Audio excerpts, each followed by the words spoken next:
Bien le bonjour, on se retrouve pour le challenge au crépuscule de l'été de Nana Oops qui aura lieu du 1er juillet au 31 août. Oui, encore un challenge. Mais comme j'ai dit à la demoiselle, si j'ai pas fini tous les livres qui sont prévus, je continuerai ma palle sur l'automne en parallèle du pumpkin et qui aurait des livres recyclés dans le tas. Et puis d'autres qui sont passés en boucle pour septembre, mais que vous n'aurez pas encore eu, vous, à l'heure où je tourne cette vidéo. C'est toute une organisation. Bref, alors, on va commencer avec le premier menu. Le jour finissant, il faut un roman pilier du temps, un grand classique, un chef-d'œuvre. Et du coup, j'ai choisi de remettre Cache-Cache de Wilkie Collins. C'est du recyclage. Voilà. Ensuite, Horizon passé. Déclic fin d'une ère classique étrangère.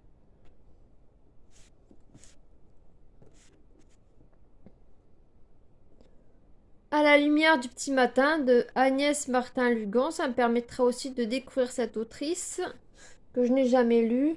Ah, c'est la fin d'une ère, c'est la proche de la quarantaine dans ce cas-là.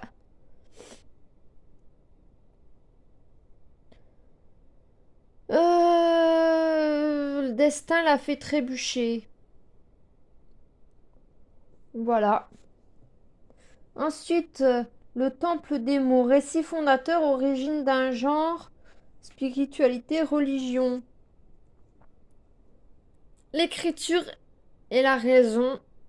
L'écriture, la raison et les dieux. Mésopotamie de Jean Bottero. Ça a l'air d'être un petit pavé. 540 pages. Alors là, on est sur les Mésopotamiens qui ont inventé l'écriture, nouveau regard sur l'univers autour d'eux, nouvelle manière de penser, d'analyser, d'ordonner, une véritable armature de notre science.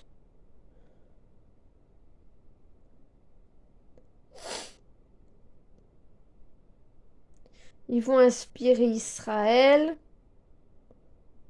Voilà, je pense que ça va très bien. Ensuite, deuxième menu. Oui, j'ai mis qu'un livre par menu parce que déjà que j'ai pas fini mes autres challenges. Bref. Donc, à l'ombre des tilleuls. Première catégorie. Une nappe sous les feuilles. Avec Cosy, Fantasy, Petit Peuple. Celui-là. Coucher de soleil à Saint-Tropez de Daniel Steele. On est au réveillon avec d'autres couples. Sud de la France. On a une tragédie.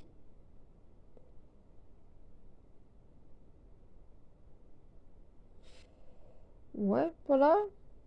Là, il y a une amante. C'est peut-être pas le roman le plus doux qui soit, mais par rapport à d'autres choses que je lis, je trouve que c'est pas mal.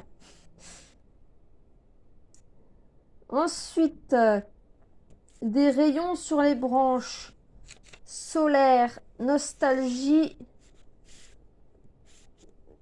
J'ai choisi La Camarguaise de Françoise Bourdin. Solaire et nostalgie. C'est ma région de naissance. Bastide familiale, en plein cœur de la Camargue, exploitation de champs d'iris, de moutons mérinos et de chevaux andalous. Et puis dans le sud, en général, il fait assez chaud. Demandez à petite lectrice, elle saura confirmer la chose. Ensuite, là aussi c'est un recyclage. Hein. Je vous dis pas à chaque fois, mais bon. Ensuite, se tapir dans les pages. Brique, pavé, auteur préféré. Ben, moi, j'ai tablé sur la brique. Recyclage. Enjeu des mondes d'Anne Brown. Fait combien? 623 pages.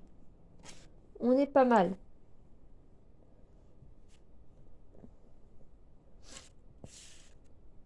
Ensuite, on a le troisième menu qui est un peu plus gros.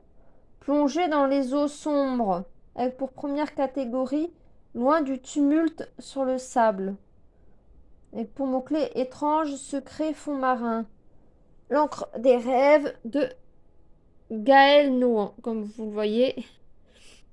C'est un livre recyclé. Et là, ça, étrange fond marin. On a le bord de l'eau. Toujours interdit à ces quatre fils le bord de l'eau. Protégé des dangers de la nature ou autre menace qui ne dit pas son nom. Voilà, ça peut être très sympathique. Ou pas. On verra. Vous saurez en point lecture. Soit au mois d'août, parce que j'ai déjà d'autres points lecture de prévus, soit dans le courant du mois de septembre. Donc ensuite, Minuit dans les flots. Horreur, nuit étrange, lune. Et on a choisi Enquête dans le brouillard de Elisabeth Georges. Ça, c'est un livre que j'ai acheté tout récemment aussi et qui sera dans le book haul de septembre. Voilà. Un duo qui va pas très bien ensemble. Il y a des morts. Et apparemment, il y aura plus d'un mort.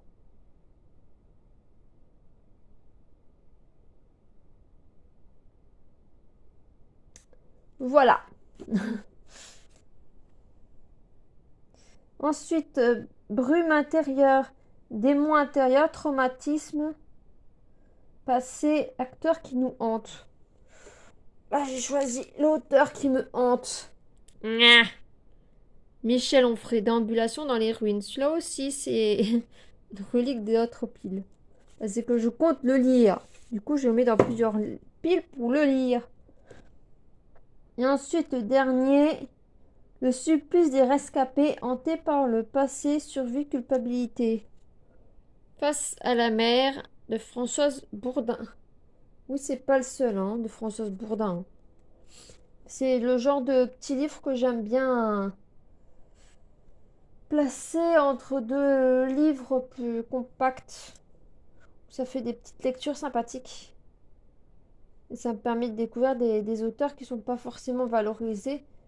Alors qu'il y en a comme Françoise Bourdon, qui sont très intéressants, mais qu'on met pas en valeur parce qu'ils sont pas assez valorisés, je trouve. Par rapport à d'autres titres qui sont moins intéressants. Donc là, on a, pour Face à la mer, on a Mathieu qui est libraire et consacre tout son temps à sa librairie au Havre. Il a négligé son premier mariage et il fait un burn-out. Du coup, il abandonne tout, il se barre. Et va travailler à remonter la pente. Voilà. Du coup, survie, culpabilité. Ça va bien avec. Je vous mets le lien vers la chaîne de Dana dans la barre de description. S'il y a des livres que vous avez déjà lus, que vous me conseillez, n'hésitez pas, tout en commentaire, vous savez. On vous le dit toutes et tous. N'oublie pas les hommes.